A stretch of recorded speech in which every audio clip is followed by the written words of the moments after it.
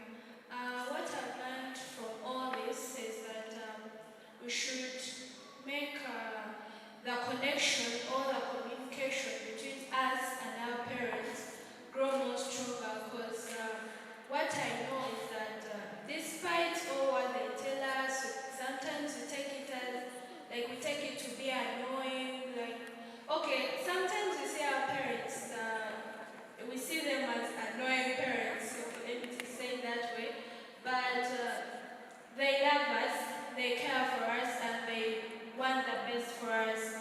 And the love they show unto us is the purest love that we could ever experience. So we should increase and make our communication and our bond between us and our parents to be stronger, and let it be pure, and understand that whatever thing they tell us is important, for they know best, because they've seen this world and they know best than us, because by the time they came to be that they grew, they reached our stages, they grew until the time they came to give birth to us, helped us grow, like up to the age that we are now. So they know us more than we even know ourselves, though we cannot see or understand that. Thank you.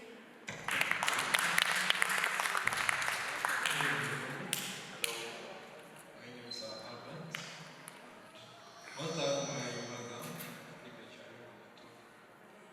by the time when I came here, I didn't take it serious. When I saw everything what was going on, I never took it serious. But when we reached in the middle of that story, it made me my heart cry. Because you people, parents, you are gift to us and we also gift to you. And I also want to thank my mother for giving that to me.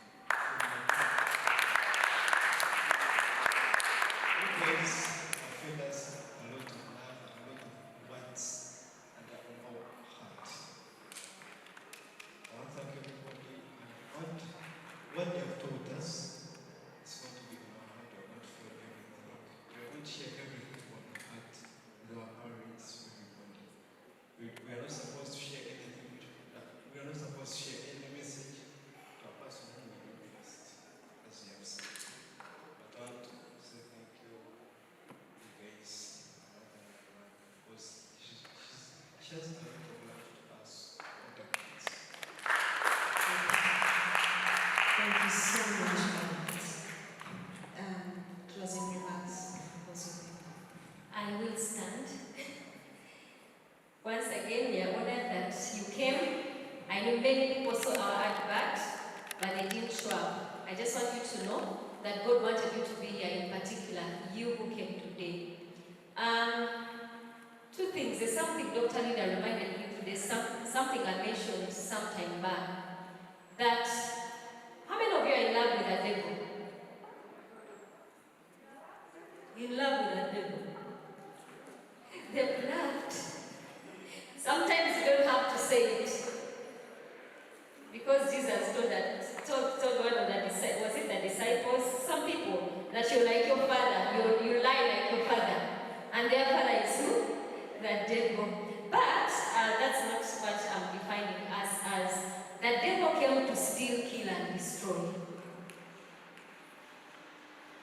Olinde bakutwalira mu Range Rover. Even if someone comes and picks you in a Range Rover or in a jet, if they are going to kill you, they will still kill you. You may travel well, but still the mission is to do what? To kill you. The mission is to destroy you. Okay? So as we go out there, whenever you are given an opportunity or you are faced with a challenge, ask yourself, at the end of the day, who loves me most? I really think your parent loves you. And that's why they call you for this gathering. As who are Christians, you know that Jesus Christ came that you may have life and have it in abundance. Okay? You have life and have it in abundance. Even those who read the Quran, I'm sure the Quran has its principles because we have the God who created you is the same God who created us. So we believe that there's a superpower over and above. So spirituality should come first. Ask yourself, am I serving God or am I serving myself? Alright, my takeaways, I wrote my takeaways as a parent, to listen actively, to pay attention to my teenager thoughts, feelings and concerns. As a parent, I wrote down not to judge, I should avoid judgment, refrain myself from criticizing their opinions before I listen completely from what they wrote and what they shared. And also I wrote down that I should validate their emotions, that is acknowledge their feelings, and even if I don't agree with their perspective, but I should be able to acknowledge their feelings. Also setting clear boundaries and expectations so that I'm able to establish clear guidelines and consequences as well, because if I give you my stand and my feedback, like Apostle said, I have given you my stand because I know it's the right thing. Whether you believe in it or not, me, I have told you. So in future, at least you say, my mother warned me. Okay? So we are not going to run away from some things because you have feelings. We have to tell you the truth. Then, as a parent, I've also realized that I need to seek support. I should recognize this as a parent. If I need help, there are people who are professionally in this profession that can help me, that have seen more other people experience the things that we are going through, and I need their help. Go there. Find a mentor, find a coach, find someone who can talk to your child, find a counselor if that's important. Then for teenagers, I think we should communicate openly. We should respect boundaries. When I say communicate openly, I mean your thoughts, your feelings, your concerns, to your parents and the trusted adults. Communicate openly. Sometimes you assume we know, but we don't know because we don't think like you. So if you want us to help you, communicate openly. Then respect boundaries. I know that we have given you all this freedom, but we are your parents. You need to respect boundaries. I know of some people that are supposed to be here, they just say, we want to go. You think at the end of the day you're punishing your parent, but you're punishing yourself. Even if you don't know what your parents, just say yes out of respect. Like he has said, when he came here, he didn't think things are going to turn out to be the way they have turned out, okay? Lastly, let us all practice self-care. Both parents and teenagers, let us practice self-care, and that is physically, emotionally, and mental well-being. Alright? Yeah. And of course, we need to stay informed. Learn as much as you can and find the right people to associate with. Thank you very much once again. My name is 𝒂𝒕𝒊𝒂𝒂𝒕, and I'm happy to be here from the Sanctuary Church and from 𝒂𝒂𝒂𝒕𝒊𝒂𝒂𝒂𝒂𝒂𝒂𝒂𝒂𝒂𝒂𝒂𝒂. Thank you so much. Can we stand up while I'm making my closing remarks? That way. Can you clap the organizers? Can you clap for the people that came? The organizers. allow us to clap for you. We are clapping for you. Thank you so much. We don't take this for granted. Now, we want to do something, Steve. We don't want this parenting to stay here. Like Dr. Linda said, we want to form a group. Because people say this is not possible. Where parents of teenagers are on the same group with their teenagers. Hello? Because usually all these teenagers, you see, they have their personal groups. Can I tell you something? My friend here, a parent, Elga, do you know that Instagram has WhatsApp also? You didn't know? It has, you talk and even it is, I didn't know. But what we want to do is what people feel. We want to be together with our children and let them be able to post and say there's a problem we have here. Okay? And we see how we can manage it. We don't want parenting to just have happened today. We want it to start. Number 2, please, you okay? I know we are finishing. We shall put this somewhere here and we want to shoot when you're standing just against it. One with your children, so that you know you attended that parenting. Please, for those of you that have the time.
Relationships that have been reignited with our children. May they be free to speak to us.